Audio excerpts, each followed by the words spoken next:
Questões de Família, com José Eduardo Coelho Dias. Oferecimento Med Senior, o plano de saúde para bem envelhecer. Ex-Edu, bom dia. Bom dia, Fernanda. Bom dia aos nossos queridos ouvintes da Rádio CBN. Ontem foi celebrado aqui no Brasil, né, o Dia dos Pais. E muitas homenagens aos pais, aqueles que estão com seus filhos, aqueles que já estão no outro patamar, né? Já viraram estrelinhas, Edu. Sim. E tinha muita mensagem também de mãe se dizendo, né, altamente responsável até pela paternidade dos seus filhos. Porque com divórcio, com separação, isso não significa que o pai deixou de ser pai, não é mesmo? Não, a paternidade que é prevista na nossa Constituição Federal é a paternidade responsável. Uhum. Em resumo, você colocou um filho no mundo, você tem que dar conta, tem que ter responsabilidade sobre aquilo, né? E a gente tem mania, Fernanda, de romantizar as chamadas mães solo, aquelas que exercem paternidade e maternidade, mas isso não é bonito. Isso não é bonito, isso não é uma coisa bonita da gente ficar enaltecendo. Nós temos é que atentar para esse problema, o verdadeiro problema, que é a irresponsabilidade no exercício da paternidade. Então, assim, claro que a gente elogia essas mães que fazem esse esforço, às vezes, de suprir uma ausência da figura do pai, mas isso não é algo que a gente possa comemorar. Isso, pelo contrário, é algo que a gente deve recriminar. Recriminar no sentido de permitir que a sociedade entenda que a paternidade é de ser exercida pelo pai e a maternidade é exercida pela mãe, em benefício da própria criança. Ah, mas tem pais que somem. Esses pais estão errados. Esses pais não podem se dar a esse luxo, né? É o que muita gente chama até de aborto masculino. Simplesmente não quer ter o filho, desaparece e acabou. Isso não está certo, né? A paternidade, ela é de extrema relevância para a formação em todos os sentidos da criança, principalmente a formação psíquica, né? Se a gente for seguir, por exemplo, a corrente da psicanálise, nós vamos ver que o pai é aquele que atrai o olhar da mãe, ou seja, que impede que a criança seja até mesmo objeto da mãe. E eu não falo isso num sentido negativo, dizendo que as mães são devoradoras ou qualquer coisa. Não, as mães cuidam, as mães protegem, as mães têm um papel de extrema relevância, mas cabe aos pais interferir nessa relação para que a criança não fique apenas por conta todos os encargos, todas as pressões em cima de uma pessoa só, em cima da mãe, não é? Então é por isso que a nossa Constituição vai preconizar o princípio da paternidade responsável.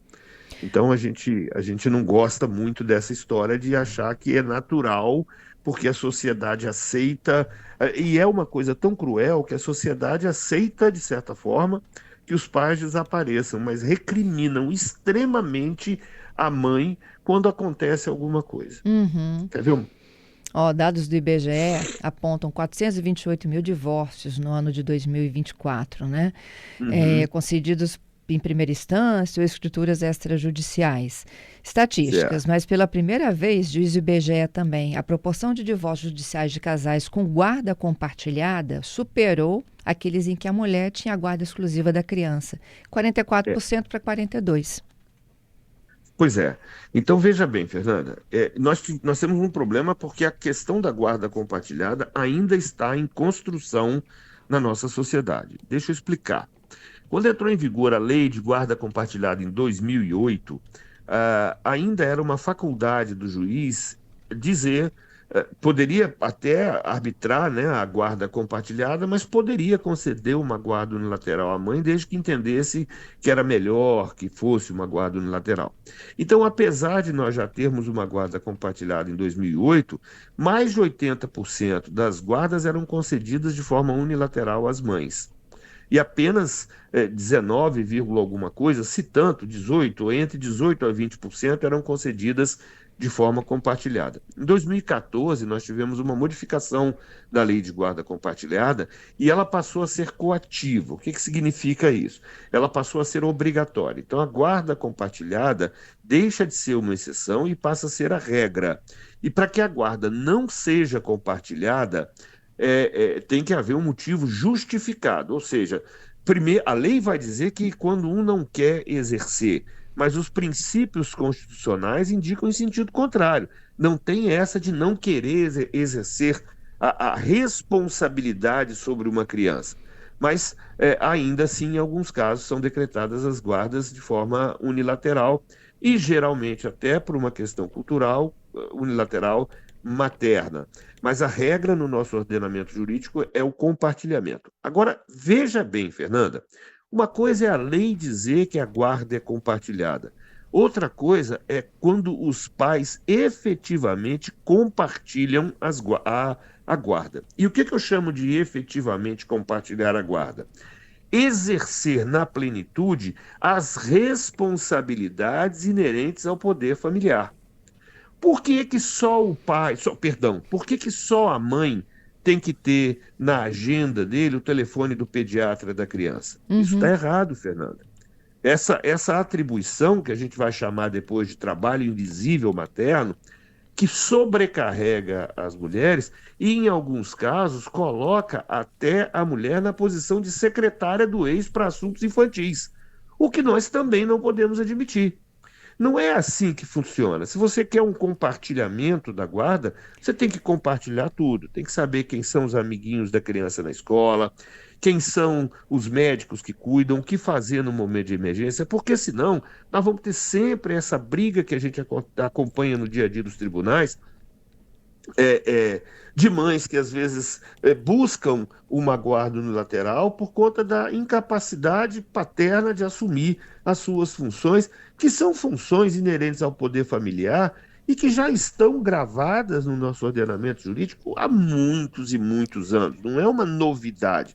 A novidade que a gente percebe é o movimento bom que a gente está acompanhando de pais que também atualmente querem efetivamente exercer essa paternidade e, consequentemente, compartilhar, ou seja, partilhar as decisões referentes à criança, decisões relevantes referentes à criança, e oferecer segurança no sentido de estar bem intencionado, no sentido de querer efetivamente fazer o melhor para os seus filhos e não apenas usar o compartilhamento da guarda como um instrumento de poder perante a ex, que também eu vejo como uma forma de violência contra a mulher.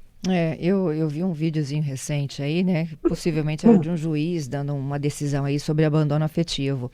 E ele perguntava para esse pai divorciado, separado, enfim, né? Você sabe quais são os remédios que seu filho faz uso? Você sabe o nome da professora da escola do seu filho, a quem você tem que, né? Que em algum momento aí da atividade escolar se referir a ela ou procurá-la para algum tipo de orientação? E é isso. Pois Pois é disso que a gente está falando. Mas eu acho que a sociedade está amadurecendo.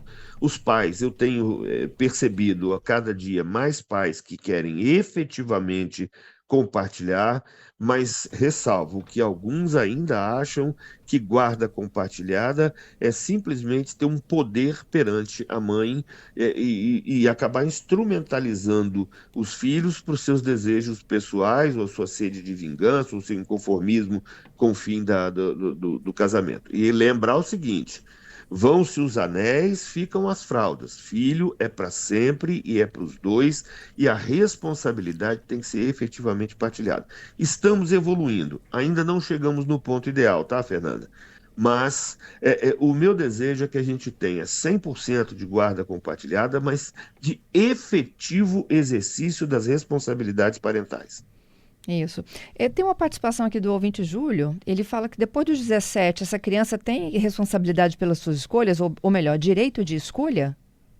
Não, a pessoa com menos de 18 anos, ela é relativamente incapaz, ou seja, para que ela exerça os atos da vida civil, para que faça escolhas na vida civil, ela tem que contar com o suporte de um dos pais, e no caso da guarda compartilhada, dos dois, né, do Uhum. casal parental. Então, essa coisa 18 anos a partir do momento, é o momento a partir do qual que começa, né, deixa de ser criança, adolescente e passa a ser adulto efetivamente. Jovem, né, como a gente chama até os 25. Zedu, que muitos ouvintes relatam, né, que essa boa convivência nunca é fácil de ser estabelecida. E isso é fato, não é? É verdade. Até porque se fosse tão fácil assim, não havia separação, né? Uhum. Mas é claro que em alguns casos a separação envolve só o casal. O que a gente não pode aceitar é que alguém se separe da família. Isso é que não está certo. Você pode se separar do seu cônjuge, pode separar do seu companheiro, companheira, mas você não se separa dos seus filhos. Você exerce, você continua exercendo as responsabilidades para com ele, pelo menos até que esse jovem tenha condições de se virar sozinho, né? E eu não estou falando só em pagar a pensão, não, tá? Porque isso aí é o básico.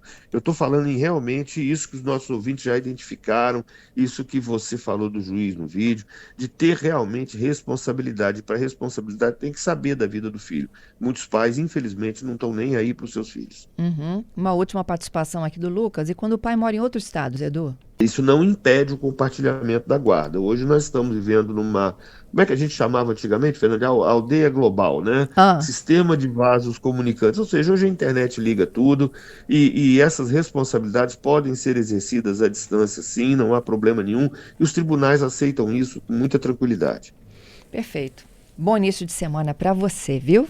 Para todos nós, os nossos queridos ouvintes também.